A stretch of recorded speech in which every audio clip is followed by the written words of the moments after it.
Pessoal, bom dia, tudo bom? Meu nome é Sérgio Greife, eu sou biólogo de formação e eu sou irmão da Adriana Greife, que me pediu para fazer uma apresentação para vocês, tá bom? Eu peço desculpas pelo improviso aqui, eu tô com um pouco de barulho de fundo, eu espero que não atrapalhe vocês escutarem, tá?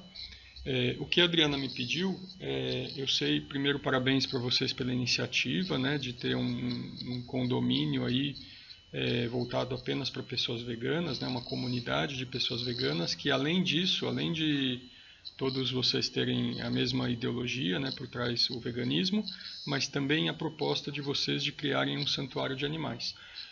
Eu tenho trabalhado com santuários de animais já faz algum tempo, como voluntário. É óbvio que eu não, por motivos de força maior aí, né, a vida não me permitiu ainda ir morar num santuário de animais e nem ser um biólogo ativo dentro do santuário de animais, mas eu sou conselheiro.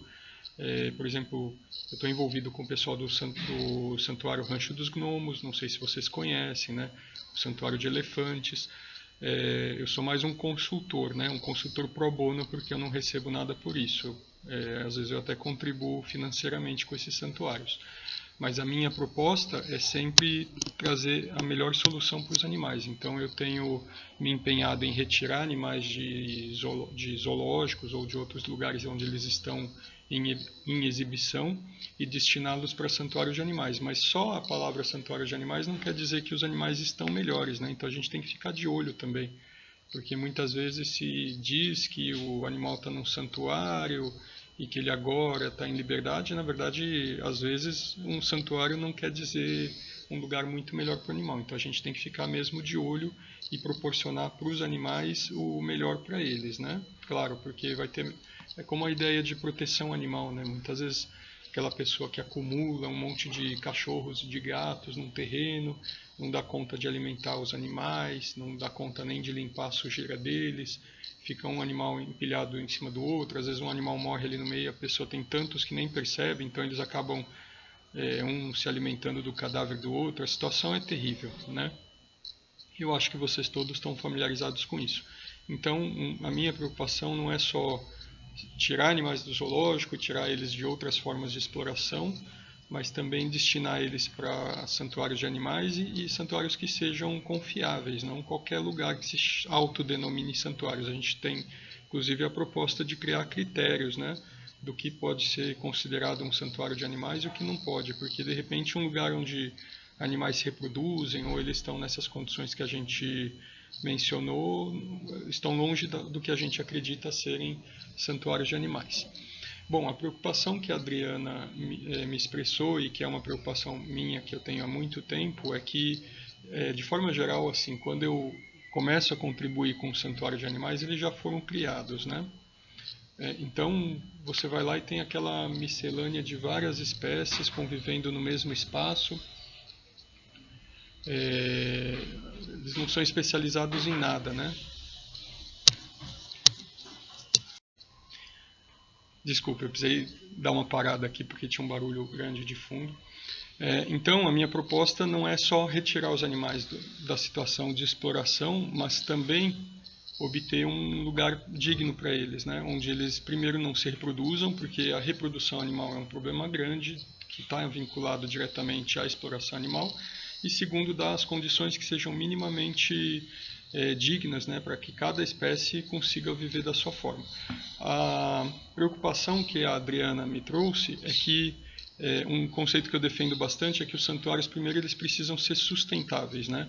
Não adianta muito a gente pegar animais, quer dizer, não vamos desmerecer esse trabalho dessas pessoas, mas pessoas que pegam animais de maneira impulsiva ou sem pensar muito na sustentabilidade. Óbvio que elas fazem um bom trabalho, se a gente vê que é um bom trabalho, a gente tem que valorizar isso. Mas a gente percebe que muitas vezes esse trabalho acaba sendo prejudicado pela própria limitação financeira dessas pessoas, né? Você não tem um terreno para levar esses animais, você não tem alimento adequado para dar para esses animais, não tem medicamento, enfim, você não tem as condições, você só tem a paixão e as boas intenções, mas só isso pode não ser suficiente, né? Em alguns casos, a gente acaba vendo que, embora as boas intenções, a gente percebe que o animal está sendo prejudicado e é óbvio que essa não é a nossa intenção, né? Essa é a primeira preocupação. Então, criar um sistema onde você tenha sustentabilidade, onde você não dependa de ficar arrecadando fundos ou não precise de doadores, não precise de tudo isso que a gente sabe que os santuários acabam precisando, né? O limite deles é espaço, é dinheiro, é voluntários, eles têm um monte de limitações e realmente as pessoas podem reconhecer muito o trabalho deles, mas eles acabam não contribuindo de forma adequada, porque não tem um sistema de arrecadação que seja mensal ou ao menos com uma certa regularidade, né? E eles precisam alimentar os animais todo dia. Então, não adianta a gente doar uma vez por santuário e achar que fizemos uma boa coisa, porque a gente tem que doar todo mês, na verdade. Ou então o santuário tem que ter uma forma de se manter que não seja dependendo das nossas doações. De qualquer forma, é uma situação muito, muito complicada, né? A preocupação da Adri também era com relação a quais espécies o santuário deveria se preocupar, porque o que acontece? A gente tem uma situação que... Como que são os santuários hoje? Eles são, claro, muito bem intencionados, mas eles não têm uma especialização. Todos os santuários, você vê um animal ali em prejuízo, em necessidade, e você acaba recolhendo. Então, você um dia recolheu um cachorro, no outro dia um porco, no outro dia você sabe de um cavalo que está acidentado, você leva ele também. No outro dia é um macaco, no outro dia é uma arara, no outro dia é um jabuti. Então, você acaba sendo uma coleção de animais, cada um tem, às vezes são animais que não são compatíveis entre si, então não dá para colocar eles juntos, né? Então você precisa ficar separando os animais ali, você não tem as instalações que são adequadas para cada um desses animais, não tem alimentação, mesmo que você saiba o que o animal come, você não tem um suprimento regular desses alimentos, né? E você também não tem, enfim, você não tem pessoas adequadas, né? Imagina que um animal é diurno, um é noturno, um come o dia todo, um come de manhã, o outro come à noite. Então a gente acaba não tendo, desculpa, tem mosquitos aqui.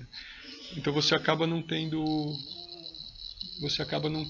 uma situação que você consiga realmente dar conta de cuidar desses animais e eles acabam sendo prejudicados. O que eu sempre propus desculpa, viu? Todo mundo resolveu fazer barulho hoje. O que eu costumo dizer que o caminho adequado para o santuário de animais é que ele consiga integrar os animais em um sistema produtivo, né? Então, se é um santuário de animais, não é um terreno que vocês vão comprar no meio da cidade, essa terra ela tem que ser produtiva. Essa é a primeira coisa. Não adianta só cercar ela e encher de qualquer espécie animal, porque de qualquer forma eles podem até ter espaço, mas não vão ter alimento e você uma hora não vai conseguir manter esse lugar, né? Então, o ideal é que esse lugar seja um sistema produtivo, seja lá qual for a produção, e que os animais consigam ficar no meio dessa produção, sem obviamente causar prejuízo para ela, mas que eles possam viver no meio e talvez até se alimentar de sobras, de coisas que não sejam a fonte, né, de renda de vocês, que eles possam utilizar isso como alimentos, ou enfim, não só o espaço, né, mas também você consiga suprir esses animais desses recursos alimentares, né? Então, essa é uma das coisas. A outra, eu vou aqui entrar num exemplo do que a gente trata em ecologia de guildas, né? Guildas, só historicamente a palavra foi criada na Idade Média para dizer eram sindicatos de pessoas que exerciam a mesma profissão ou profissões muito parecidas e que eles se ajudavam entre si. É como se fosse um sindicato, né? Em ecologia a gente usa essa palavra guilda para também dizer animais que vivem de um mesmo recurso, ou de um recurso muito parecido e que conseguem conviver entre si de uma forma harmônica utilizando o mesmo recurso. Então vamos pensar numa fazenda, por exemplo. Vários animais vivem na fazenda, no pasto. O pasto seria a guilda, né? Então ali no pasto vão se alimentar vacas, vão se alimentar cavalos, vão se alimentar ovelhas, vão se alimentar cabras. todas estão usando a mesma guilda, que é o mesmo recurso, o pasto, e uma não está competindo com a outra, porque, vamos dizer, a vaca ela se alimenta com a língua, então ela come só o pasto, o capim que está mais alto. O cavalo se alimenta com os dentes, ele pasta o pasto que é mais baixo. Então, no mesmo pasto onde você pode ter 10 vacas, você pode ter 10 vacas mais 10 cavalos, porque eles não estão competindo entre si. Eles estão fazendo uso do mesmo recurso, né? É claro que a gente tem que se atentar também à capacidade de suporte, nunca colocar mais animais ali do que podem ser sustentados. Eu sei que a gente está falando de uma coisa que é difícil, porque você vai encontrar um animal ali que está abandonado e não vai utilizar, não vai levar ele, não vai resgatar, porque vai falar, não, aqui já está lotado. Mas se a gente não pensar dessa forma, a gente vai virar acumulador, né? Acumulador é uma pessoa que leva muitos sem pensar se consegue dar conta de cuidar deles, e aí acaba não tendo comida para nenhum, acaba não tendo um ambiente limpo para nenhum, acaba não tendo espaço vital para nenhum, então acaba sendo prejudicial. Então, o santuário de animais, além de se atentar, né? Além de se atentar à capacidade de suporte, nunca ter mais indivíduos do que é possível albergar, ele também é desejável que ele tenha animais que possam conviver entre si, fazer uso dos mesmos recursos e etc, etc, né? Então, o caminho que eu determinaria para um santuário de animais é que ele seja economicamente viável, em primeiro lugar, porque não adianta a gente não pensar de forma econômica e achar que a gente vai conseguir colocar quantos animais a gente quiser, porque a gente tem um limite de espaço, a gente tem um limite financeiro, a gente tem um limite da quantidade de alimentos que a gente pode comprar, quantidade de medicamentos e etc, né? O que eu faria no lugar de vocês é ter já que vocês não vão ser só um condomínio de pessoas que se juntaram, mas vocês vão ter um processo produtivo, possivelmente, é pensar em primeiro lugar qual que é esse processo produtivo, tá bom? Vamos dizer que vocês possam ter uma plantação de alguma coisa, um pomar de alguma coisa, que não necessariamente seja para venda, mas que gere alguma sustentabilidade, né? Uma vez que vocês têm esse processo produtivo, ele pode estar associado ou não a um processamento. Então, vamos dizer que vocês tenham um pomar, vocês consigam secar frutas, por exemplo. Ou se vocês vão ter uma plantação de café, vocês possam processar o café. Ou se vocês vão plantar cereais, que vocês consigam secar esses cereais para venda, né? Uma vez que vocês decidam esse processo produtivo, com base nisso, a minha recomendação, com base nisso vocês possam decidir quais espécies animais são compatíveis com esse processo produtivo, tá bom? Por exemplo, se vocês forem ter um pomar, né, entre as fileiras do pomar vai crescer vegetação, que não é vegetação desejável, né, economicamente, mas ela é desejável pelo ponto de vista de vocês poderem integrar ela na alimentação dos animais.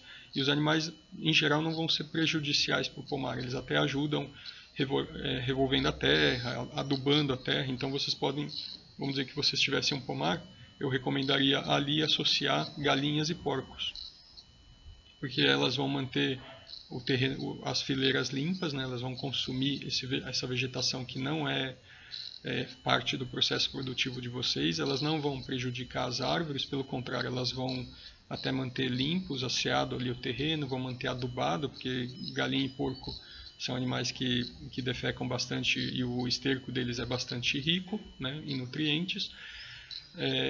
Enfim, se fosse um pomar, seria essa a minha recomendação. Se forem cereais, por exemplo, que vocês vão plantar, uma recomendação animais de pasto, porque existe uma forma de plantar cereais onde você consorcia, por exemplo, o cereal com uma leguminosa e com capim. Existe uma forma de plantar tudo isso ao mesmo tempo, no mesmo terreno e no mesmo momento.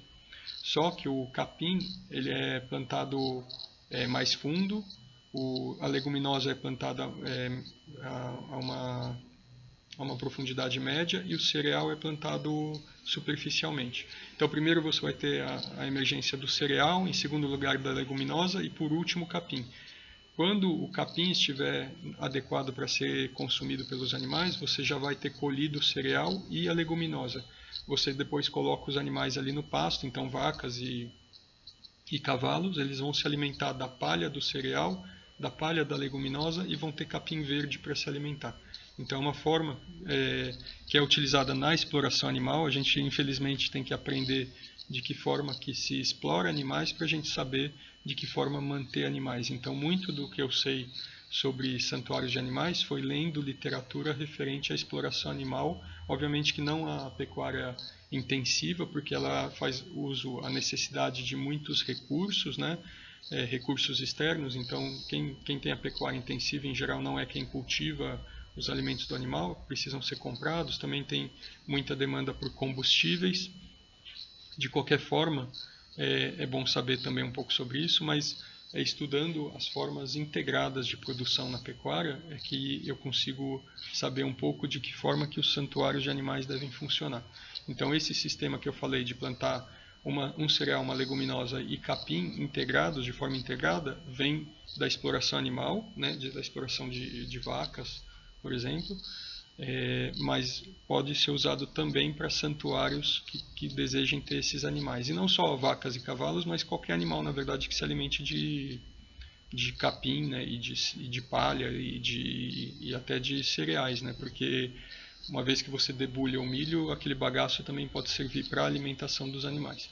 Então é uma forma bastante positiva de manter animais se a gente conhecer de que forma que esses animais são explorados dentro de uma pecuária mais sustentável.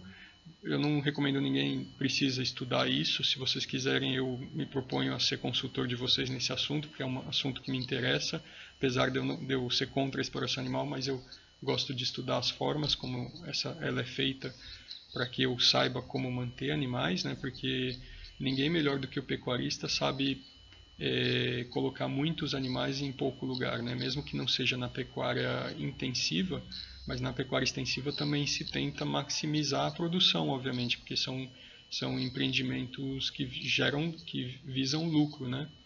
Então, se você conseguir entender de que forma eles fazem, você consegue criar santuários de animais que são o mais sustentáveis possível, né? Claro que tirando da equação a própria exploração animal, mas você está mantendo animais e isso por si só já demanda muito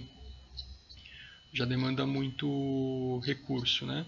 Então, por exemplo, se a gente estuda permacultura, agroecologia e agrosilvicultura, a gente vai aprender, por exemplo, que existe já aí esses sistemas onde eles criam o gado, né, em consórcio com a plantação, por exemplo, de eucalipto ou de pinheiros, né? Então, se planta o eucalipto e o pinheiro com um espaçamento um pouco maior do que nesses cultivos convencionais, mas esse espaçamento maior permite que no meio dessas árvores cresça o capim, e esse capim vai alimentar o gado. Então, no meio de uma plantação de eucalipto, você tem o gado pastando. Esse gado não prejudica a plantação de eucalipto, ela vai crescer, ou pinheiro, né? Eu estou usando o exemplo do eucalipto, mas na verdade qualquer árvore de corte. E aí, depois de 2 anos, você está pronto para cortar as árvores. Se vocês não têm uma intenção comercial, essas árvores vão servir para vocês reinvestirem no próprio santuário de animais, né? Então, é uma forma de criar sustentabilidade. Existe no Paraná um sistema que foi trazido por europeus, né, por descendentes de pessoas da Europa, mas que até hoje os descendentes de europeus, porque ali a colonização alemã e italiana é forte, né, maior. Então existe um sistema de exploração ali que se chama faxinal. Eu não sei se vocês já ouviram falar. No interior do Paraná existe o faxinal. O que é o faxinal? Ali no Paraná, o bioma característico são as matas de araucária, né? Que obviamente tem araucária, mas também são mata atlântica e ao mesmo tempo eles usam para cultivo de erva mate, que eles gostam bastante, ou eles vendem para os gaúchos que gostam ainda mais, né? Então o que é o faxinal? É um sistema onde cada um tem a sua casinha ali, cada um tem a sua terra, onde pode fazer hortas e usar para a finalidade que quiser, mas existe além disso uma terra comum, onde se planta araucária, onde se planta o mate e onde se planta árvores ou outras coisas que quiser. E os animais também estão nessa área comum, estão todos os animais, então todos os cavalos de todo mundo, todas as vacas de todo mundo, os porcos, as galinhas, todos os animais que eles usam para explorar, que não é o caso de vocês de exploração, mas todos os animais são colocados nessa mesma área. Eles vivem ali no meio das árvores, eles têm alimentos e tudo, então são criados soltos, mas nesse sistema, obviamente, cada um sabe de quem que é qual vaca, e aí na hora de explorar, eles exploram cada um o seu animal, mas nessa área comum, que é de todos, né? Então cada um tem o seu terreninho, seria um sistema interessante para vocês, né? Cada um de vocês compra um lote nessa comunidade, e aí vocês têm uma área comum onde tem os animais, mas esses animais não estão simplesmente num campo aberto, eles estão em meio a árvores, onde também eles vão ter como obter ali o seu alimento, e eles vão estar no meio das árvores, então eles vão estar mais protegidos, não vão pegar o sol a pino, não vão sofrer calor, frio e etc. E vão, enfim, viver a vida deles, né? O sistema... Olha, muito barulho de fundo, pessoal, desculpa. Muito barulho de fundo. É meus vizinhos, é aqui em casa mesmo também. Desculpa. E também um mosquito que está na minha cara. Mas esse é um sistema que eu recomendaria para vocês, porque é óbvio que vocês não vão fazer um faxinal para explorar animais, mas esse sistema onde cada um tem o seu lote e tem uma área comum, onde vocês cultivam ali coisas que são... No caso aqui não vai ter araucária, mas outras árvores, né? E os animais pastando ali no meio, é um sistema bastante positivo, né? Principalmente para animais domésticos, animais de fazenda, né? É muito positivo. Só um detalhe, eu estou falando aqui de animais domésticos, mas quando eu me refiro a animais domésticos, eu estou me referindo a animais de fazenda, animais que são explorados em fazenda. Então é o gado bovino, os equinos, ovino, caprino, suíno, galinhas, né? Porque se vocês forem manter um santuário com animais domésticos, desses que a gente tem domiciliados, como cães e gatos, vocês não vão conseguir essa sustentabilidade, vocês vão ter que comprar realmente ração, porque eu acredito que vocês não vão criar frango para alimentar seus animais, né? Então, a sustentabilidade que eu procuro é sempre voltada para os animais que são possíveis a gente alimentar dentro do nosso próprio sistema, o que não é impossível, mas também não é fácil de se fazer com animais carnívoros, né? Só é um pouco mais difícil. Um tempo eu tive desenvolvendo uma ração, uma forma de alimentar animais carnívoros como se eles fossem com alimentos vegetarianos. A gente ainda não testou, nunca testamos, aliás, mas de qualquer forma não é uma alimentação natural, porque a gente vai precisar inserir ali nutrientes que não são coisas que a gente pode simplesmente obter do que a gente planta, né? Então algumas coisas teriam que ser adquiridas de fora de qualquer forma. Mas esse sistema faxinal eu recomendo que vocês conheçam, porque é um sistema sustentável, utilizado no interior do Paraná, e que pode ser útil para vocês conhecerem e poderem empregar, se vocês tiverem desejo de ter animais de fazenda, o que eu recomendo bastante. Eu já falei para vocês sobre o cultivo de cereais, leguminosas e capim, né, tudo junto. Também seria para utilização junto a animais de fazenda, né? A gente chama isso de consórcio de culturas, e basicamente dá para fazer muitos consórcios diferentes, muitos arranjos diferentes, como milho, feijão e capim. Enfim, dá para fazer muitas coisas diferentes, onde vocês cultivariam o milho e o feijão, vocês retirariam, a palha do feijão e do milho vocês manteriam, e o capim também deixariam, e aí deixavam os animais entrarem no pasto. E aí vocês fazem uma rotação de cultura. Então os animais nunca vão ficar sem comida, né? Sempre vai ter comida para alimentar os animais. Uma recomendação também, a gente sabe que os agricultores não são exatamente pessoas muito abastadas, né, em geral. Quem cultiva café até consegue algum ganho, mas em geral só a agricultura não vai dar sustento para vocês. Então seria o ideal vocês agregarem a esse cultivo também uma industrialização, uma determinada industrialização. Se vocês conseguirem montar uma microempresa de alimentos, onde vocês consigam processar o que vocês produziram e utilizar não só a palha e o capim, como eu contei, mas também as sobras dessa produção na alimentação de animais, é uma situação ideal. Por exemplo, eu vou dar um exemplo, mas não estou dizendo que é para vocês fazerem isso, tá bom? A indústria de cerveja, por exemplo, periodicamente eles descartam, né, a levedura de cerveja. Então, se vocês cultivassem cevada, por exemplo, né, cevada e fabricassem cerveja, ou não precisariam nem cultivar, né? Se vocês comprassem cevada, lúpulo e levedura de cerveja e cultivassem, a levedura ela cresce, né? Bastante. E isso é algo que as empresas jogam fora. E isso serve na alimentação animal. É claro que vocês têm que dosar bastante. É um alimento proteico, ele é muito rico, é rico em vitaminas do complexo B.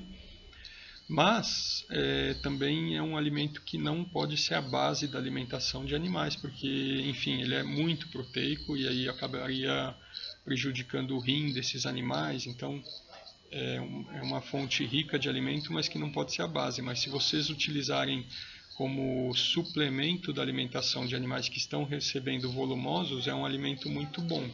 Inclusive, cães e gatos podem se alimentar também de leveduras. Eles não podem se alimentar só de levedura, mas é bom colocar levedura para fazer parte da alimentação desses animais.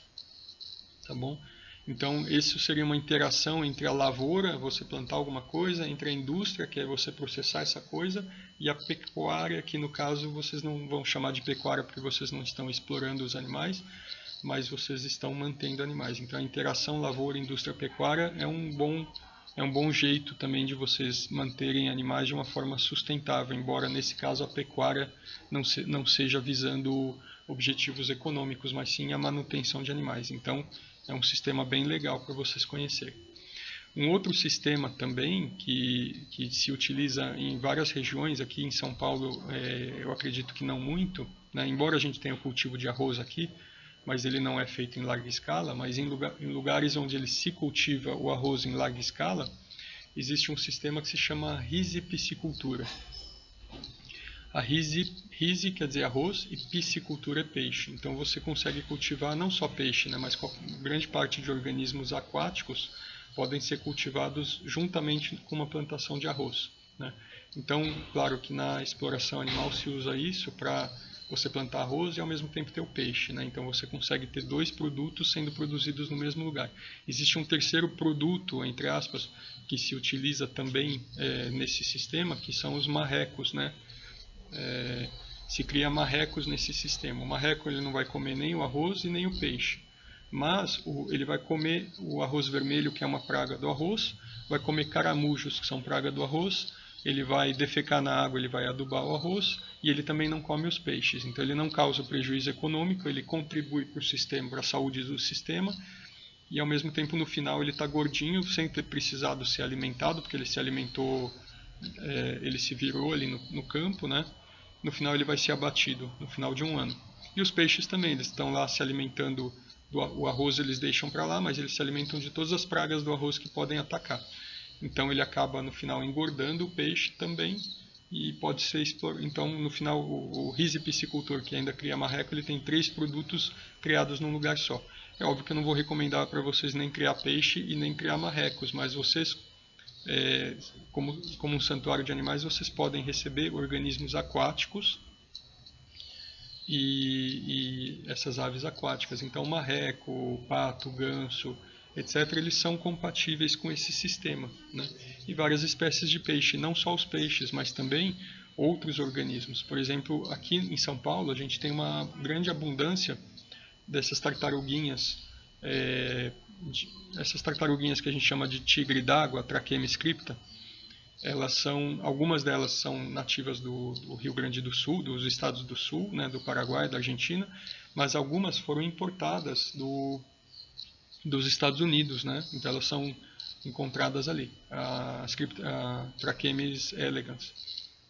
Então o que acontece? Essas a gente não vai conseguir repatriar, e algumas delas elas se cruzaram entre si com as nossas e geraram híbridos. Então é uma tartaruguinha bem prejudicial para o meio ambiente, a gente não pode simplesmente ficar soltando elas.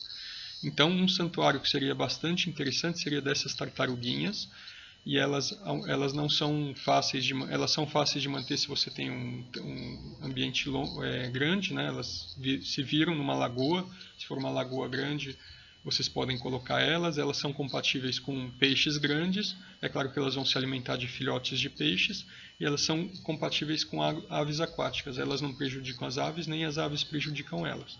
né? Então, um sistema uma guilda, vamos dizer, que eu recomendaria para vocês seria a própria guilda de uma lagoa, né? Uma lagoa onde vocês podem colocar bastante dessas tartaruguinhas, podem colocar patos, podem colocar peixes, podem colocar, enfim, vários animais, e podem colocar plantas aquáticas que vão servir para alimentar esses animais.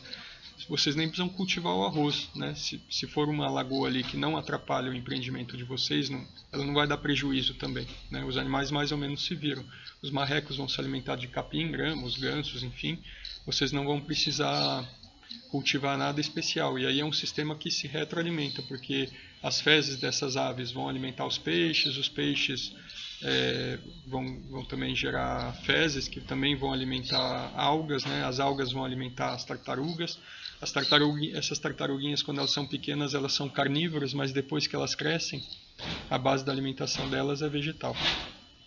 Então, uma vez que vocês tenham um ambiente ali rico, equilibrado, dá para suportar bastante tartaruguinhas. Tanto é que quando você visita aí uma lagoa, um parque público, alguma coisa, você vê uma grande abundância dessas tartaruguinhas e aparentemente ninguém está cuidando delas, né?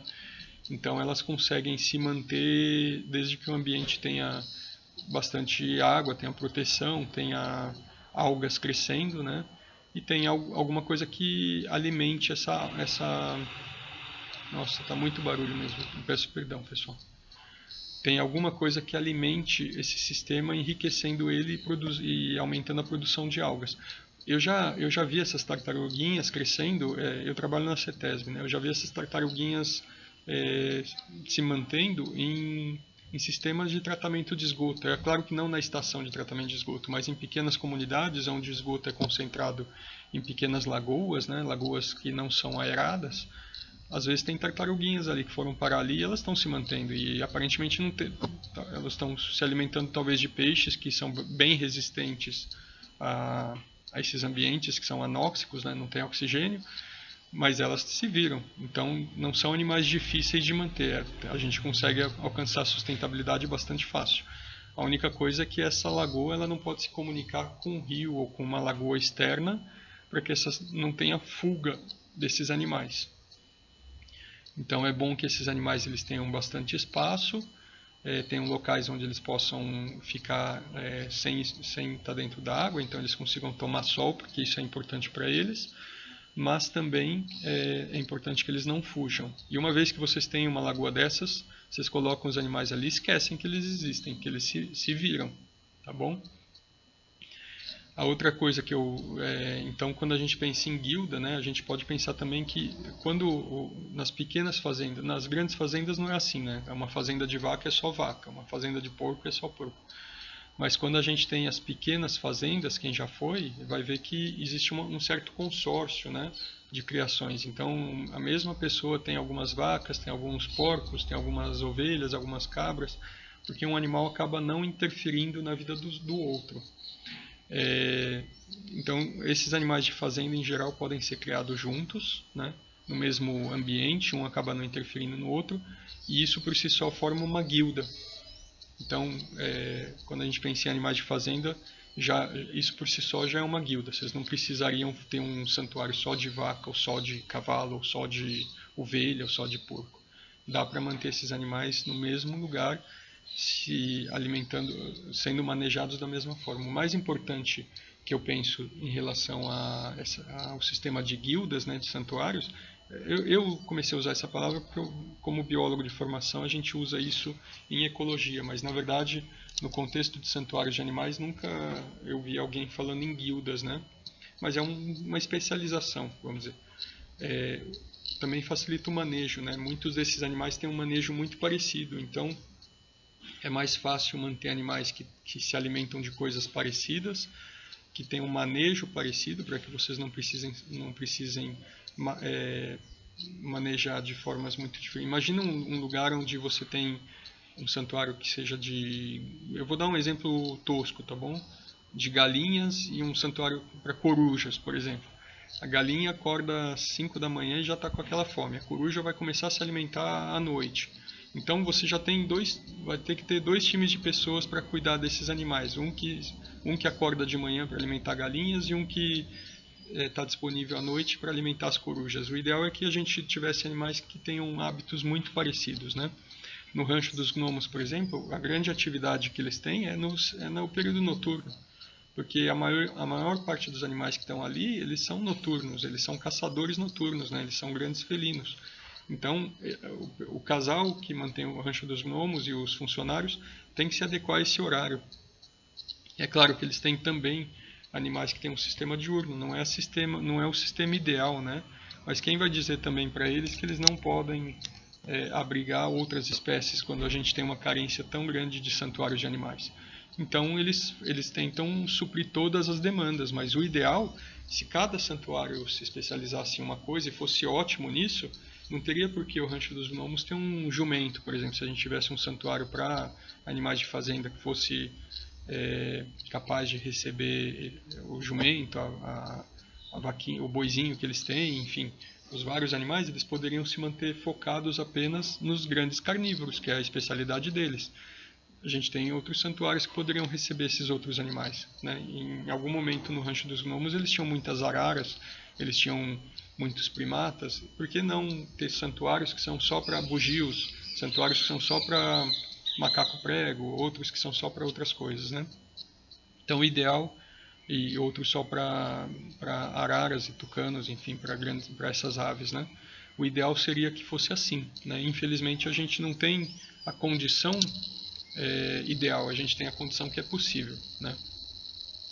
Algo que eu fiz durante a minha graduação, a graduação não, depois que eu me formei em biologia, eu estudei na Unicamp, eu fui fazer uma pós em nutrição na Faculdade de Engenharia de Alimentos, né? Eu fui fazer um mestrado e uma das disciplinas que eu fiz, eu não vou lembrar agora exatamente o nome da disciplina, mas ela analisava fatores econômicos relacionados aos processos produtivos. E os processos produtivos são desde a plantação até qualquer coisa. Você consegue analisar emergeticamente, eles falam, não é energeticamente com N, é emergeticamente com M, né?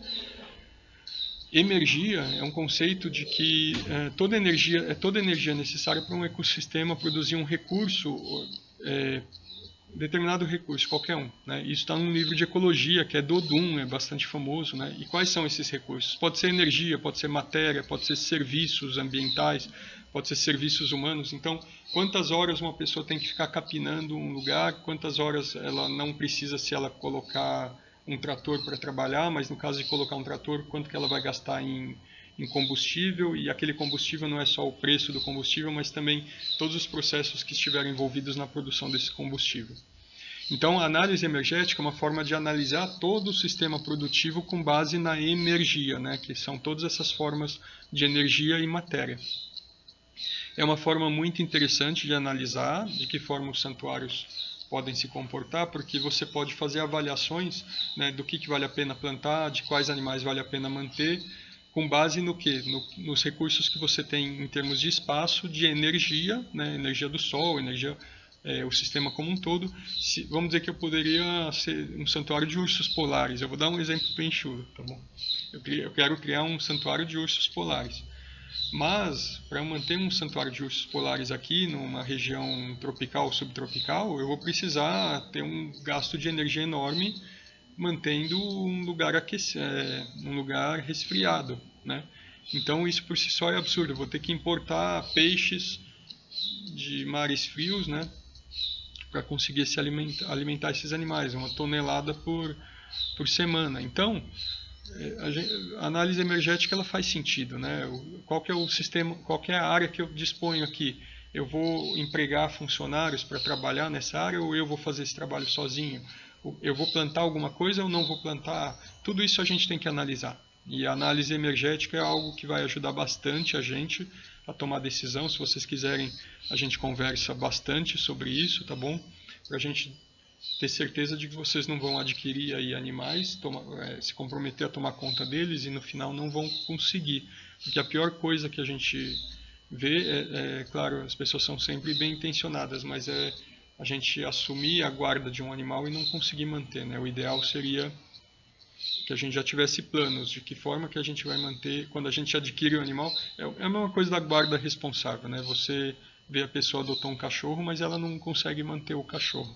E aí ela tem que contar com doações. No santuário de animais é isso, só que magnificado, porque a gente não vai conseguir manter um monte de animais e não um só, né? Então é uma coisa grave realmente. Então a análise energética é alguma coisa que realmente pode ajudar a gente.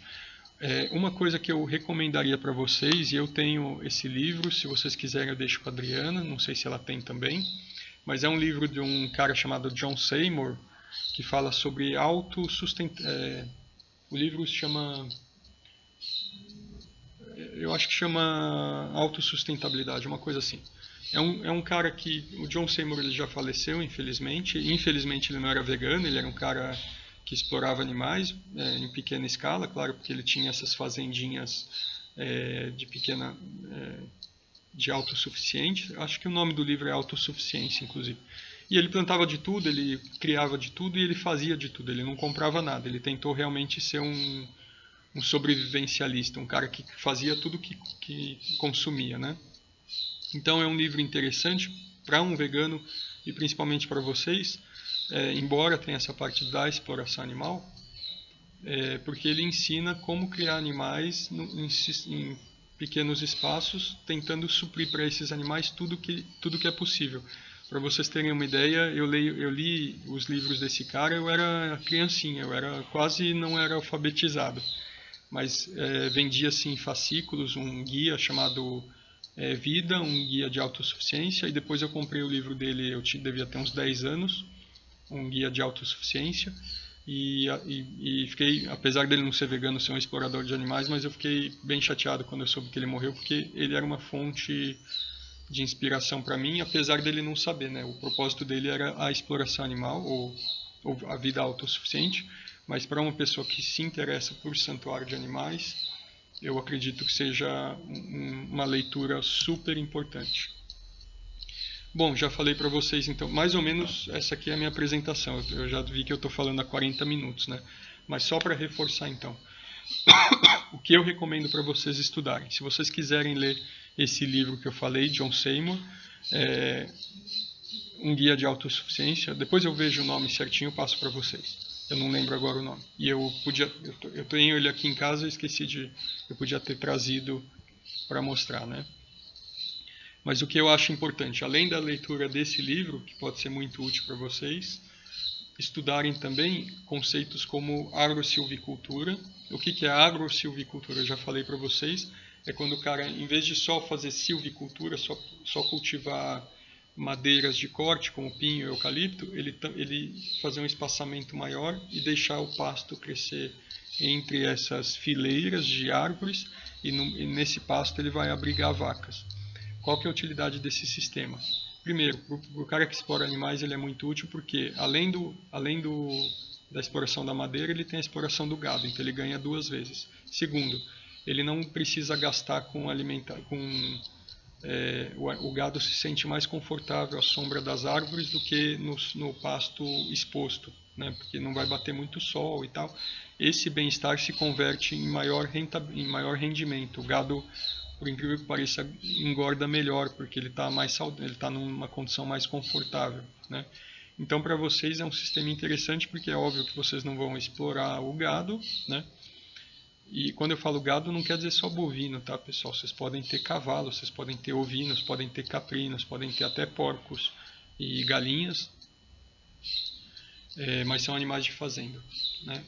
Então você tem essas fileiras de árvores e o pasto crescendo embaixo. E aí vocês colocam os animais para se alimentar do pasto, ele não prejudica a árvore, no final de tanto tempo essas árvores podem ser cortadas e aí se reverte de alguma forma financeiramente para que vocês reempreguem esse dinheiro.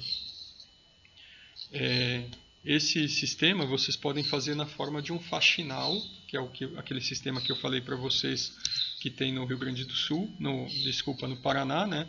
Onde aquelas terras, cada família tem a sua terra, e aí existe uma terra comum, né, que é de todas as famílias, onde eles colocam os animais comuns. Nesse sistema, na terra comum, eles colocam também as árvores de grande porte. Então, na área que é destinada... E aí eles têm várias áreas, eles têm uma certa divisão, né? Então, tem uma área que é destinada à plantação, né? Feijão, mandioca, batata doce, amendoim, milho, centeio, trigo, seja lá o que for. Aqui não dá para cultivar algumas dessas coisas, como centeio e trigo, mas no Paraná dá, né? E aí eles usam isso para o consumo deles, e aí eles vendem o excedente,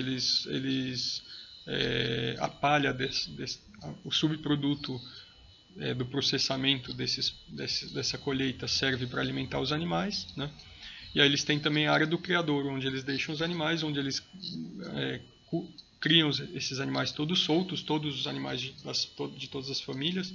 Obviamente eles são marcados para cada um saber qual que é seu animal, o que vocês não vão precisar fazer porque vocês não vão ser donos dos animais, né? Esses animais vão estar sendo cuidados por todos.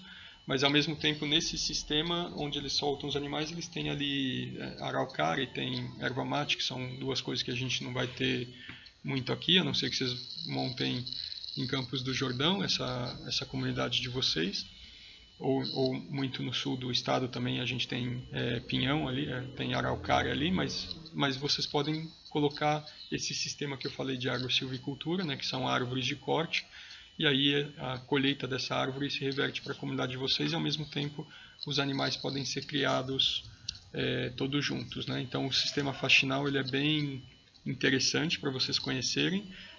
Já falamos de dois então, hein? Agrosilvicultura e o faxinal, bastante interessante para vocês. Se vocês escolherem pomares ou plantações de leguminosas ou de cereais, saibam que se vocês venderem isso in natura, vocês não vão ter muito valor agregado. Se vocês conseguirem processar isso de alguma forma, vocês ganham na venda do produto, porque vai ter um valor agregado. E também no processo produtivo, vocês podem utilizar isso na alimentação dos animais. Eu vou dar um exemplo. Se vocês fossem plantar laranja, eu vou dar um exemplo. Vocês plantaram laranja, certo? Se vocês venderem a laranja in natura, vocês têm um valor que é baixo, e se vocês venderem suco de laranja, ou polpa de laranja, ou ácido cítrico, qualquer produto da laranja, vocês vão ter um valor agregado maior. Mas também, se vocês processarem a laranja, vamos dizer a casca, o bagaço, enfim, todos os subprodutos podem ser usados na alimentação dos animais, e são, né? Se vocês forem olhar o que é uma silagem, o alimento que o animal come no inverno, ele é composto por subprodutos agrícolas, e grande parte é laranja, milho, são as coisas, o bagaço do milho, a palha do milho, depois que a gente debulha o milho, o caroço, né? Então, essas várias coisas vão compor o que os animais vão comer nos meses em que o pasto não estiver servindo. Então, é um processo produtivo muito interessante. Se vocês forem fazer quase qualquer processo produtivo, os subprodutos podem ser utilizados na alimentação dos animais e não são alimentos ruins, tá bom? Eu não estou falando para vocês darem lixo para os animais, eu estou falando que realmente são produtos que valem a pena ser utilizados, né, para a alimentação de várias espécies animais. E eu não estou falando que vocês estão dando lixo para o animal, tá bom? Que fique claro que são alimentos de qualidade. A gente também tem que estudar um pouco também sobre consórcios de culturas. Então, por exemplo, eu dei o exemplo de um cereal consorciado com uma leguminosa e um capim. Por exemplo, o milho pode ser cultivado, eu já tinha falado até, né? O milho pode ser cultivado em consórcio com feijão e o capim crotalária, que é uma espécie de capim que é saudável para o gado, né? Para os animais que pastam. Então você cultiva o milho mais superficial, o feijão, a leguminosa um pouquinho mais embaixo e o capim por último.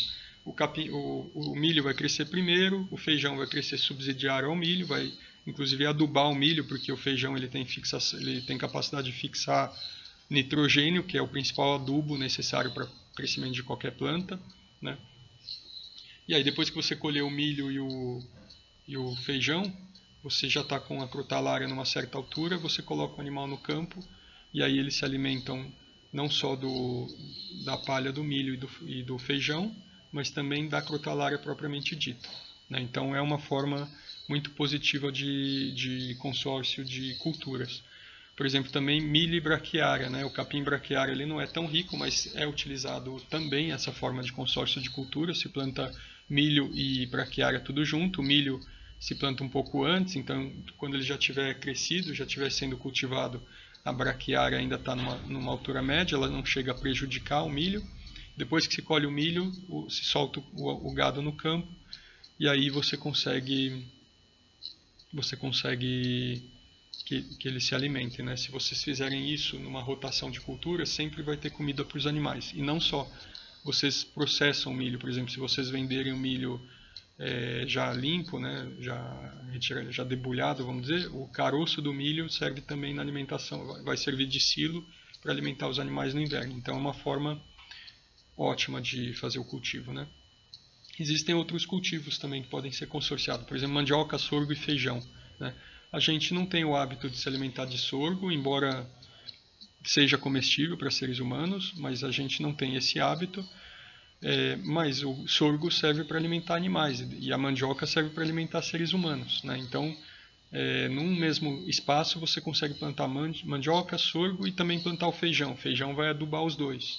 É uma forma, né? Existem outras formas, algodão com amendoim, com gergelim, com milho, com feijão. Dá para colocar várias coisas ao mesmo tempo, não ao mesmo tempo, né? Mas fazendo um cultivo escalado. E aí você vai cultivando e vai colhendo, vai cultivando e vai colhendo, e você nunca fica sem uma colheita. E ao mesmo tempo todos os subprodutos dessa produção servem para alimentar os animais, né? Mandioca com banana, mandioca com arroz, arroz obviamente não arroz irrigado, mas arroz de sequeiro. Então dá para fazer vários consórcios. E todos eles dá para consorciar com animais de produção, obviamente que depende de como for, não dá para colocar os animais no campo em determinadas épocas do ano, mas dá para ajudar, dá para colocar os animais em outras épocas. Então é importante que esse cultivo seja feito no sistema de rotação, tá bom?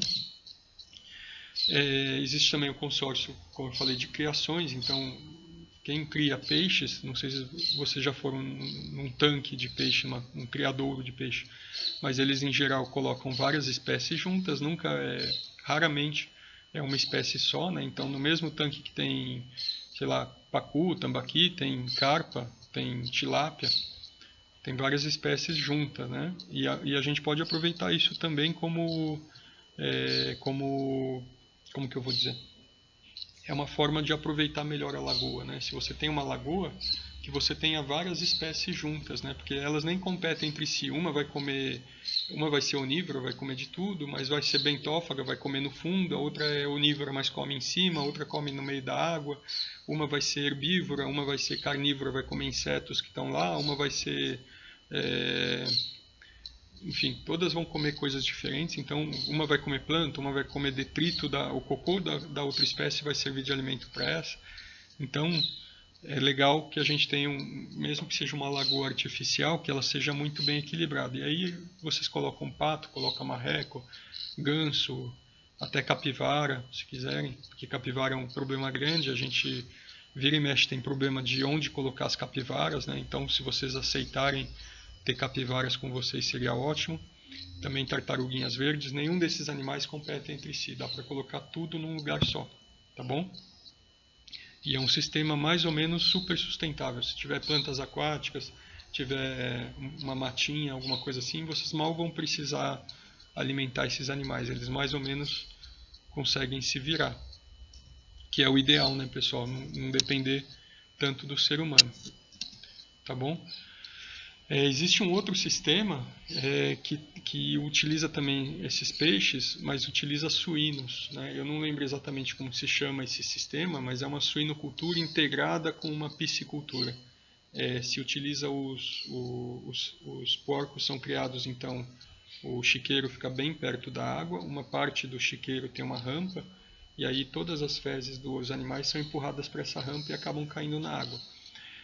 O criador de peixe não precisa nem alimentar o peixe, porque só as fezes desses suínos já são super ricas, elas servem para engordar os peixes, então ele não precisa comprar ração, não precisa comprar nada. O único problema é que você tem que medir direitinho para que o lago não seja tão pequeno que as fezes do suíno acabem, enfim, tornando o ambiente inóspito, né, sem oxigênio, porque é claro que as fezes do suíno ela tem muita carga orgânica, acaba proporcionando o crescimento de muitas bactérias. Essas bactérias são aeróbias, então elas respiram, né, elas consomem oxigênio e vão acabar matando os peixes por falta de oxigênio. Então, mas se você tiver um lago bem grande, tiver a quantidade de fezes não for tão grande, você consegue manter, só esses porcos vão ser, as fezes dos porcos vão alimentar os suínos, e aí os suínos vão, desculpa, as fezes dos porcos vão alimentar os peixes não vão precisar ser alimentados de mais nada, e aí as tartarugas vão estar ali no meio. Mesmo as tartarugas também, elas se alimentam também das fezes, né? O que pode não ser a situação ideal, mas principalmente elas se alimentam da floração das algas que floram por causa da carga orgânica. Então, mais do que as fezes, são as algas que vão alimentar essas tartarugas, né? E aí a gente tem todo um sistema aí que mal vai precisar da intervenção, uma vez que esteja funcionando, mal vai precisar da intervenção humana. Então, é um sistema muito produtivo, né? Que mais? Então a gente tem esse consórcio de peixes e suínos, né? A pocilga, um pouquinho dela vai estar em cima do lago, então as fezes vão ser empurradas para lá. Mas se vocês tiverem aves aquáticas, as aves elas vão se alimentar na grama e etc, ou vão comer plantas aquáticas, elas já defecam na água, isso já alimenta os peixes, enfim, o sistema está funcionando, né? A adubação do viveiro, que é uma parte importante disso, mesmo que vocês não são... A gente não tem até hoje um santuário de peixes, né? Mas de repente os peixes, se você tiver uma lagoa, é inevitável que tem peixes ali. E aí, se você cercar essa lagoa, você consegue colocar ali capivara, tartaruga, que são realmente animais que demandam que exista um santuário, porque não existem santuários que sejam suficientes. Também aves aquáticas, enfim. Então um santuário de lagoa, eu chamaria essa guilda de um santuário de lagoa, né? Onde você tem várias coisas funcionando, uma contribuindo com a outra e o sistema como um todo funcionando como se fosse um ecossistema natural mesmo, né? Uma outra coisa que eu recomendo vocês estudarem se for interesse, mas é a risipicultura, que a gente não tem aqui porque o cultivo de arroz aqui é feito no estado de São Paulo, mas ele é feito em pequenas várzeas, não é nada grande, né? E também são várzeas que são naturais, então o que se faz é acabar com a vegetação nativa e cultivar arroz. Mas existem os campos de arroz mesmo, que são aqueles quadradões, os retângulos, onde se cultiva arroz, que são campos criados para isso, né?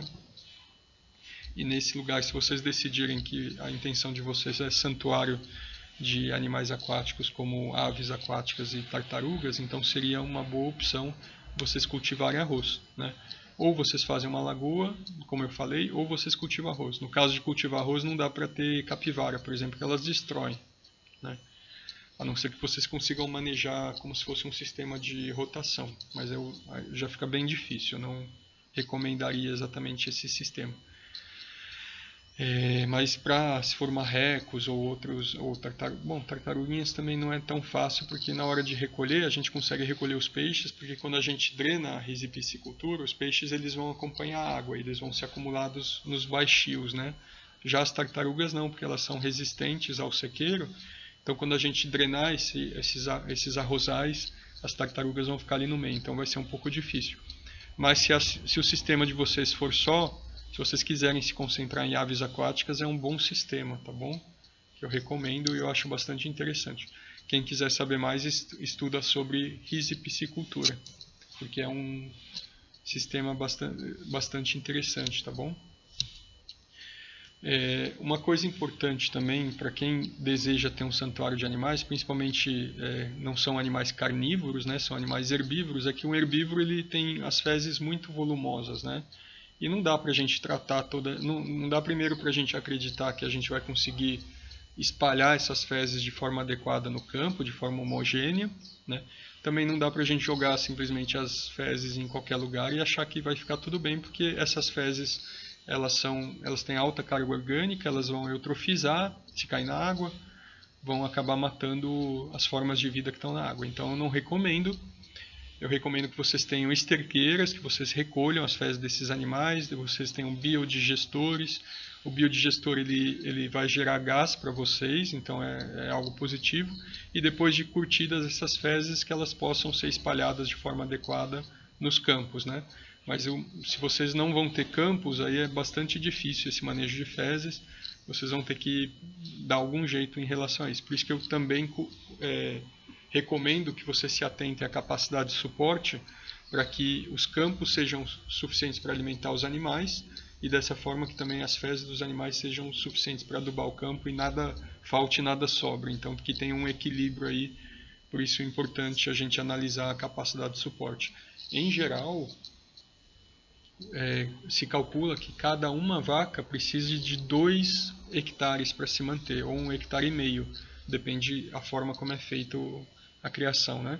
Então não vale a pena a gente ter um sistema onde a gente tenha muitos animais e pouco espaço, porque a gente vai ter falta de alimento e ao mesmo tempo vai ter excesso de fezes, e para você ter alimento para esses animais você vai precisar injetar ali dinheiro, o que eu acredito que seja limitante para todo mundo, né? Nessa fase da nossa vida, né?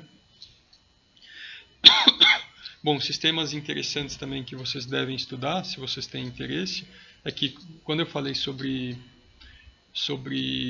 uma lagoa, um sistema de arroz, etc., a gente chama isso de aquicultura, ou aquicultura é tudo que envolve um cultivo envolvendo água, né? Então até uma cultura de aguapé seria uma aquicultura, mas que esse sistema não fosse o único de vocês, então que vocês tivessem esse e mais um pelo menos.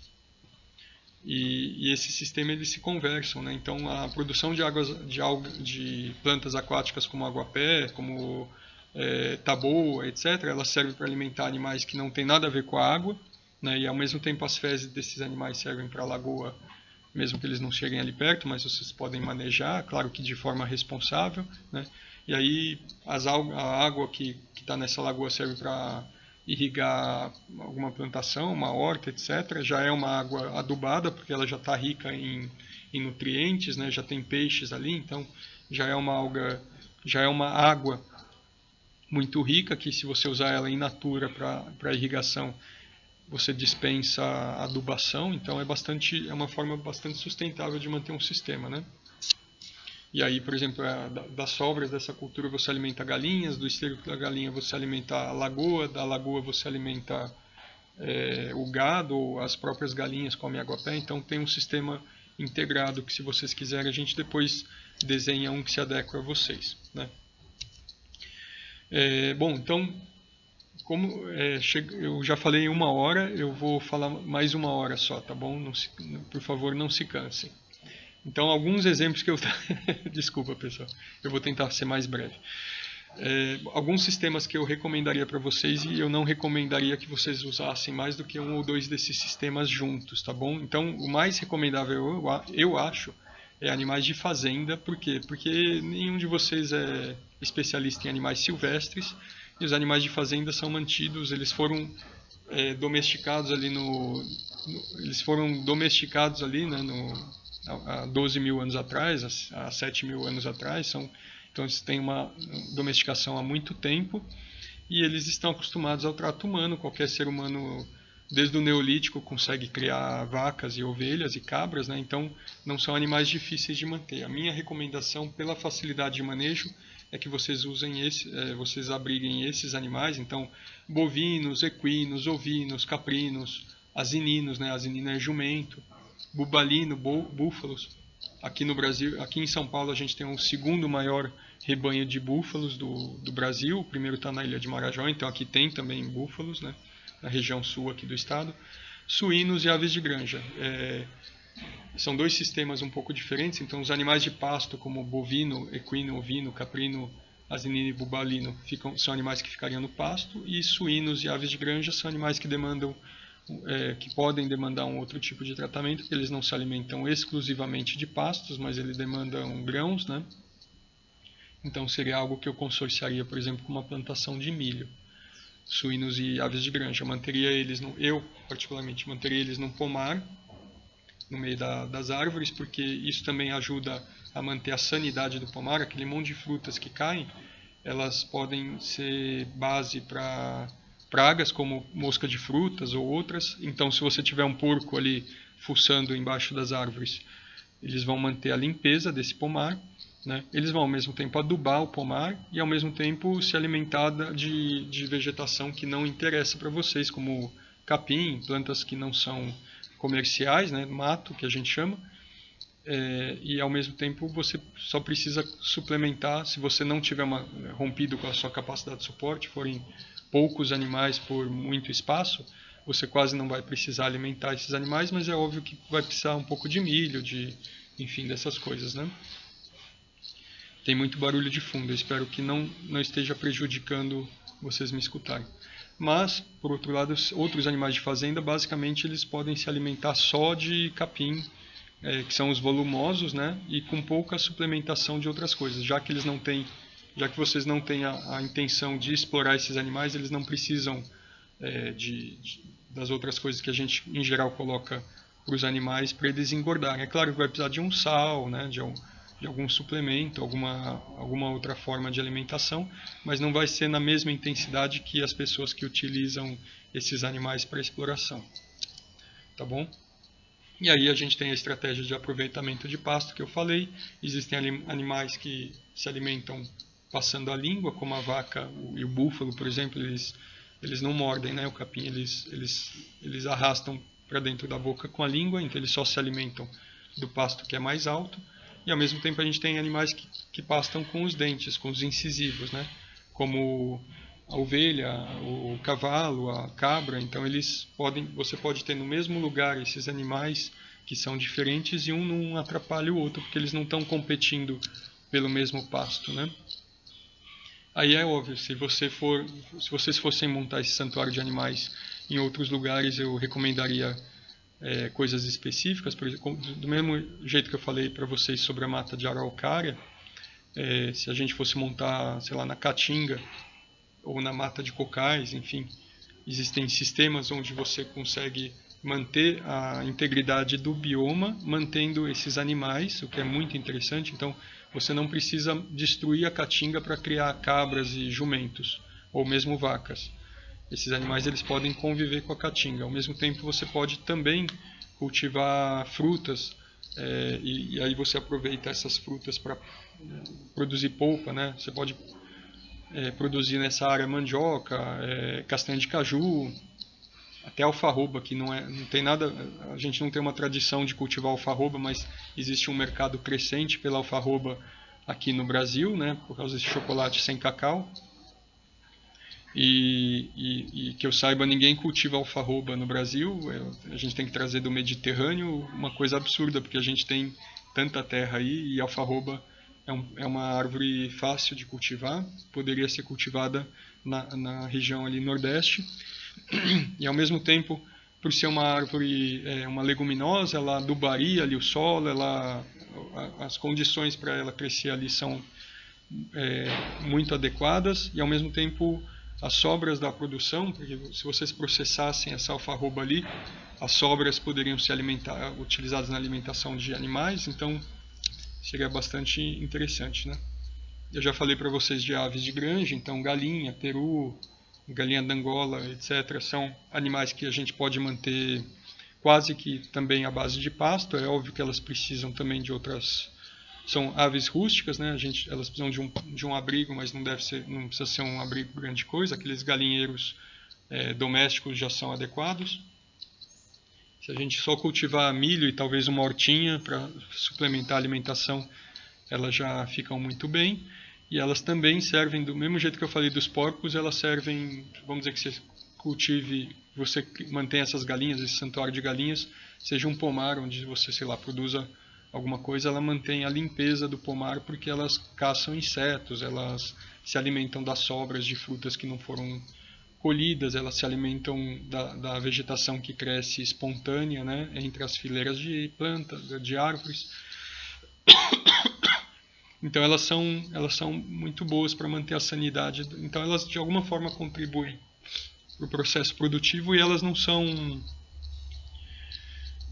vão gerar custos, mas é claro que vocês têm que ter um equilíbrio, não podem exceder a capacidade de suporte, pessoal. Isso é muito importante, né? Não exceder a capacidade de suporte. E aí, se vocês quiserem, depois eu mando para vocês fotos de galinheiros que sejam bem rústicos, que sirvam para esses animais, e vocês instalam os galinheiros ali no meio com certo espaçamento, vamos dizer que seja um pomar, vocês colocam a uma certa distância um do outro, as galinhas voltam ali, é quase que uma sustentabilidade, elas quase não vão precisar de ajuda para se alimentar e menos ainda para se abrigar. É claro que tem que ser uma área cercada para que não entrem predadores, né, gambás, etc. Então é bom que a gente tenha talvez alguns cachorros ou alguns animais para afastar. Nossa, está muito barulho. Para afastar predadores, e ao mesmo tempo essas galinhas eventualmente vão botar ovos. Vocês são veganos, não vão ter muito o que fazer com esses ovos. Então se vocês tiverem alguns cachorros, poucos, não muitos, esses ovos vão poder servir também para alimentar esses cachorros, seria bom. Novamente, se a gente vai ter suínos, se a gente vai ter animais de criação que tem fezes muito volumosas, é bom a gente ter biodigestores. Esses biodigestores vão gerar gás para vocês, né, para vocês usarem para várias coisas. Vocês podem inclusive gerar eletricidade com base nesse gás, né, mas vão usar como gás mesmo. Então é importante a gente ter um manejo adequado das fezes desses animais. Importante, se a gente está pensando em ter galinhas e suínos e muitos outros animais, mais da metade da alimentação deles é milho, então é legal se a gente cultivar milho, porque isso vai servir para esses animais. Mas também outras sobras de produção, né? Os porcos também não precisam ser mantidos da forma como a gente vê nas pocilgas, eles podem ficar em abrigos rústicos no campo, e o manejo vai ser bem fácil nesse caso, né? Existe a criação extensiva de suínos, que eu recomendo vocês verem, mesmo que seja uma coisa relacionada à exploração animal, mas pode dar várias ideias se a ideia de vocês for criar suínos, né? Não são animais que precisam de um manejo super complicado. Aí a gente pode falar de santuários para animais menores, por exemplo, coelhos e porquinhos da Índia.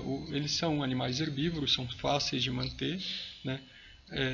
A grande parte da alimentação deles são volumosos, então é capim, é feno, é alfafa.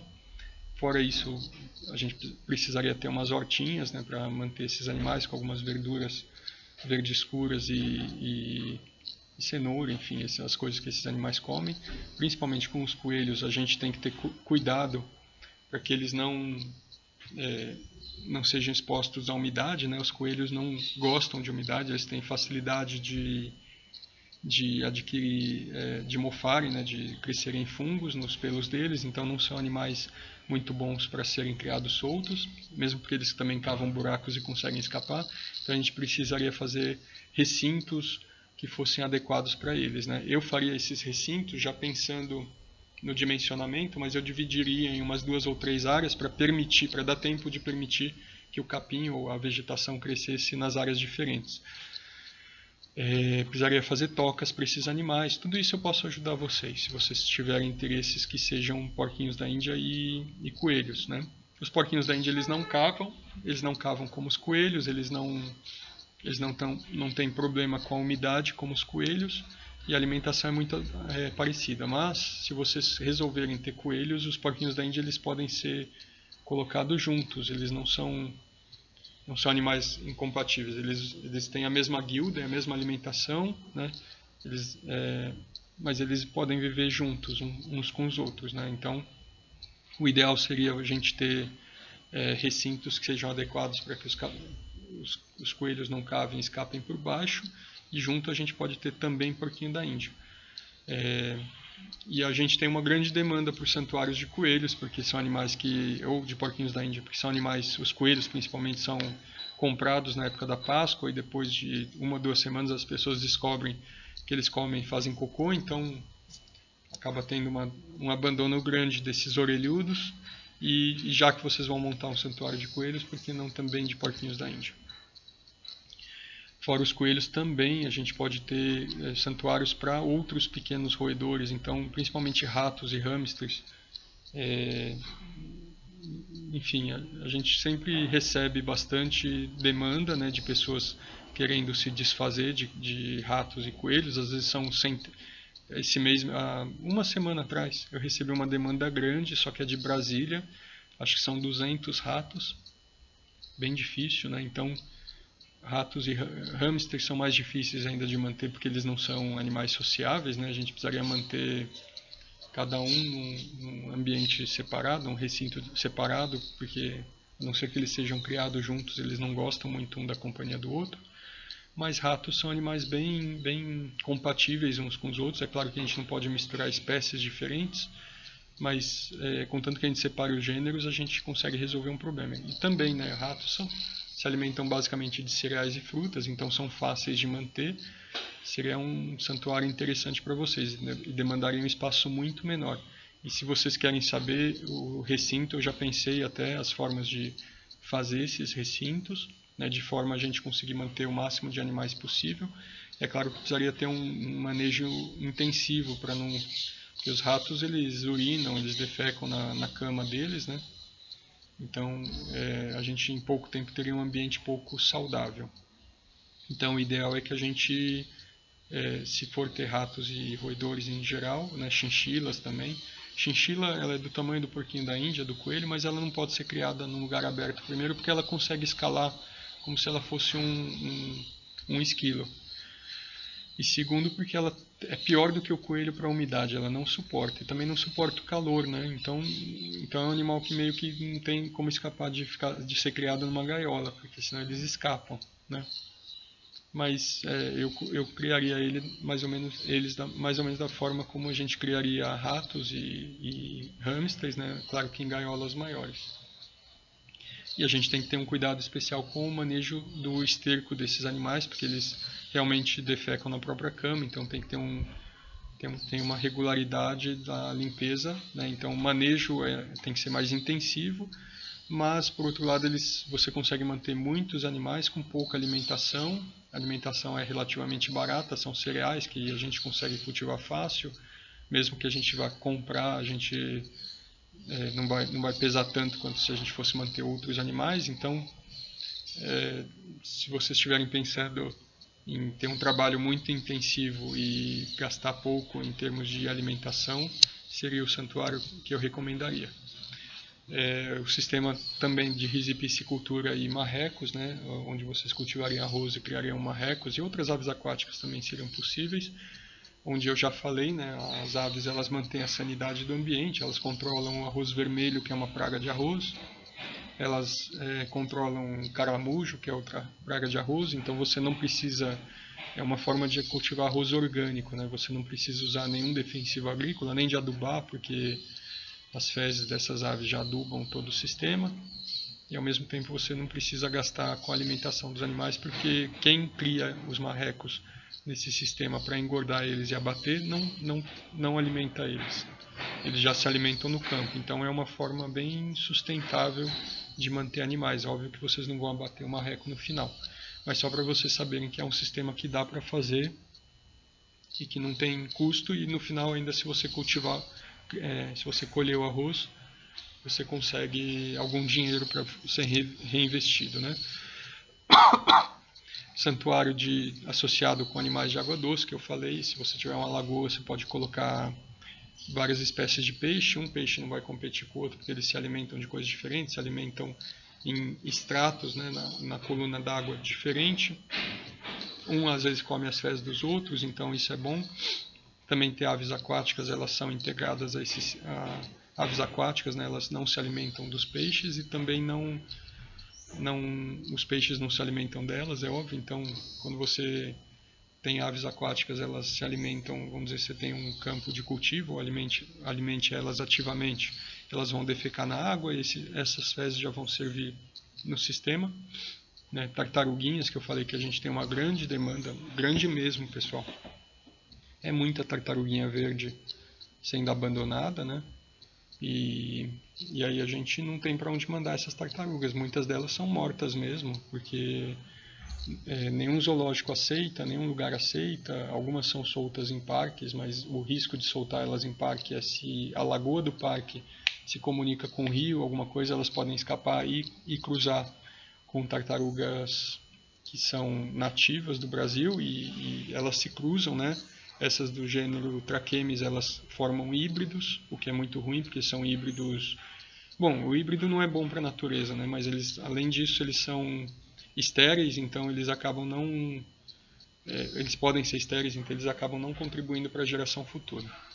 Capivaras, búfalos, dá para colocar outros animais aí que têm relação com a água doce, né, no mesmo sistema.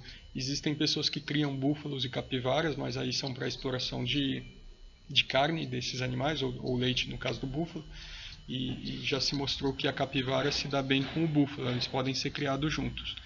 Então, seria uma guilda aí a se explorar. É óbvio que não dá para colocar o búfalo junto com a tartaruguinha, porque senão ele vai pisar na tartaruga, né? Mas a capivara pode ficar junto com a tartaruga, as aves aquáticas podem ficar com a tartaruga. Então são pelo menos dois sistemas separados aí. Um onde os búfalos tenham acesso ao mesmo lugar onde estão as tartarugas, né? É, aliás, a gente tem dois sistemas aí, um que comporta tartarugas e um que comporta búfalos.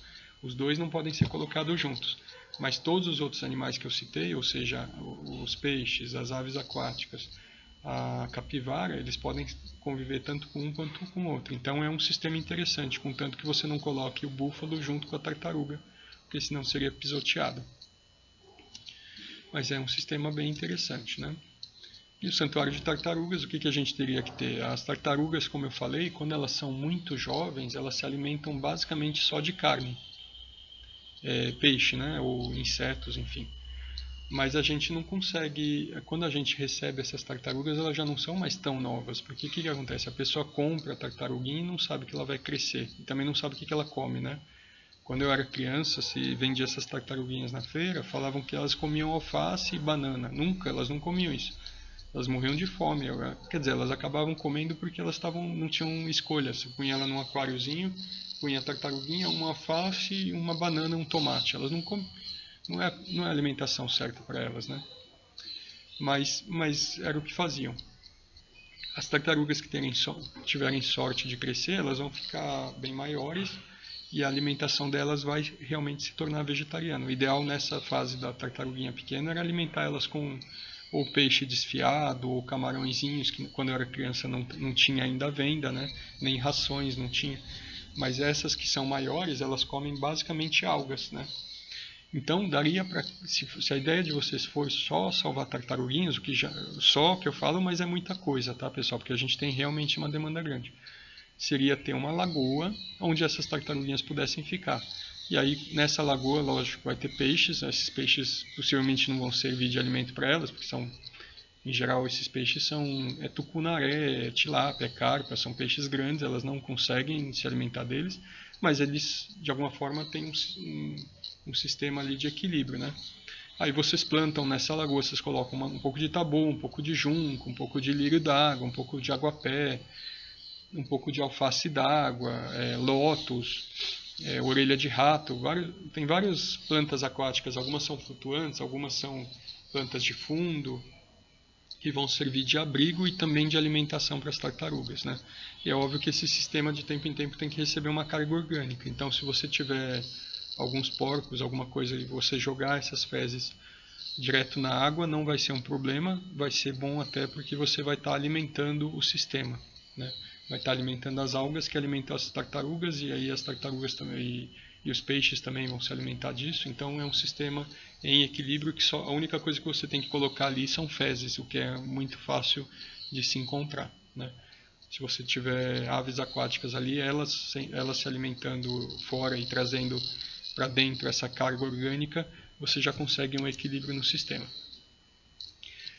Pessoal, uma coisa que eu não recomendo é vocês, como eu já falei, né, vocês terem cães ou gatos, né, apesar de serem a maior parte dos animais que são abandonados e são animais altamente dependentes do ser humano, mas isso tornaria o sistema de vocês já automaticamente insustentável, né, porque a gente não consegue produzir de uma forma racional alimentos para cães e gatos, são animais carnívoros, né? Não é impossível se fazer uma ração vegetariana, existem rações que são vegetarianas no mercado, né? Possivelmente vocês usam elas, eu já usei bastante aqui na minha casa também. Então você tendo um cultivo ali de uma horta onde você cultiva vários produtos, né? Beterraba, enfim, batata doce, vários produtos que vocês possam agregar na ração. Vocês têm um processamento onde vocês sequem esses produtos, né? Vai precisar também ter milho e soja, que entra na composição das rações vegetarianas. Mesmo as rações que não são vegetarianas costumam ter esses produtos. Como eu falei, outros produtos, por exemplo, se vocês tiverem uma produção aí, mesmo que artesanal, de uma cerveja de boa qualidade aí, porque, pelo amor de Deus, chega de fazer cerveja ruim nesse Brasil, né? Mas se vocês fizerem uma cerveja de boa qualidade, vai ter também a levedura de cerveja. Se vocês tiverem galinhas, vocês vão ter ovos. Então dá para fazer um sistema também de alimentação de cães e gatos, mas é um sistema, eu até agora falei para vocês de sistemas que criam facilidades, né? E se vocês forem ter um sistema para a produção para manutenção de um grande número de cães e gatos, vocês uma hora ou outra vai entrar na insustentabilidade, né? Vocês teriam que ter uma fábrica de ração onde vocês utilizariam todos esses produtos que vocês produziriam, né, para fazer a ração de vocês, mas para valer a pena fazer a ração de vocês, vocês teriam que vender uma parte, então já criou dificuldades, né? Dependeria também da aceitação da ração de vocês. As rações vegetarianas, elas são difíceis de serem aceitas porque tem um controle de qualidade duvidoso. Um lote você compra, os cachorros adoram, o outro eles não conseguem nem chegar perto, então vocês passariam por todas essas dificuldades que eu gostaria de poupar vocês. Mais ainda a dificuldade de santuário de grandes carnívoros, a gente já tem o Rancho dos Gnomos, eu sei que até o GAP, que é especializado em grandes primatas, eles têm alguns grandes carnívoros, o SOS Mata Atlântica, então já tem muitos santuários que têm carnívoros, mas eu vejo uma dificuldade até pior do que cães e gatos, porque são carnívoros especializados, né? São grandes felinos. Eu até, como eu já falei, já balanceei ração também para grandes felinos, mas a gente não emprega, nunca empregamos, né? Eu balanceei meio que por curiosidade para saber como ficaria, mas a gente tem que colocar muitos insumos de fora, que tem que ser comprados, alguns deles tem que ser importados, é difícil. Então eu não recomendaria, tá bom? Vocês mexerem com carnívoros. Bom, pessoal, eu falei quase 1h30, são 1h26, vai dar uma palestra bem cansativa para vocês, mas eu espero que vocês tenham entendido, tá bom? Então, a minha preocupação, se eu fosse montar um santuário de animais, seria primeiro me preocupar com a sustentabilidade, para que vocês não precisem contar com a doação de dinheiro, de insumos externos, né? Que vocês consigam se manter. Obviamente que vocês podem apelar para esses insumos externos, mas imagina se vocês ficarem um mês sem receber.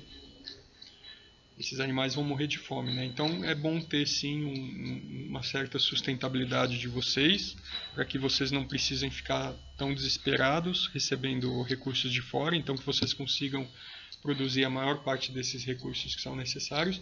Em segundo lugar, que vocês se preocupem, e eu acho que foi por isso que a Adriana me pediu que ajudasse vocês nessa decisão, vocês se preocupem em determinar um grupo, uma guilda, uma especialização de animais que vocês queiram atender, para que vocês não sejam um depósito de animais onde vocês não têm uma especialização na alimentação, no manejo, nos recintos e todas essas coisas que a gente sabe que determinam o bem-estar do animal. Se vocês se especializarem em um grupo de animais, e se vocês quiserem, eu me coloco aqui à disposição para conversar com vocês sobre isso, para a gente conseguir determinar, uma vez que vocês tenham já o espaço de vocês, etc., o que vocês querem exatamente fazer. Eu ajudo vocês, me comprometo, eu ajudo o Santuário Rancho dos Gnomos, eu ajudo o Santuário de Elefantes.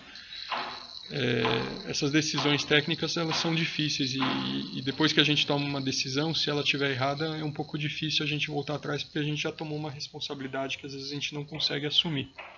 É por isso que eu prefiro que vocês façam tudo de uma forma consciente, para que a gente não incorra no mesmo erro que é bem comum no santuário de animais, mas é um erro, mas eu entendo, porque eles fazem isso por paixão, eles fazem algo que é necessário, mas eu entendo que hoje em dia a gente tem muitos santuários de animais e eles podem trabalhar de forma integrada, cada um dentro de uma especialização.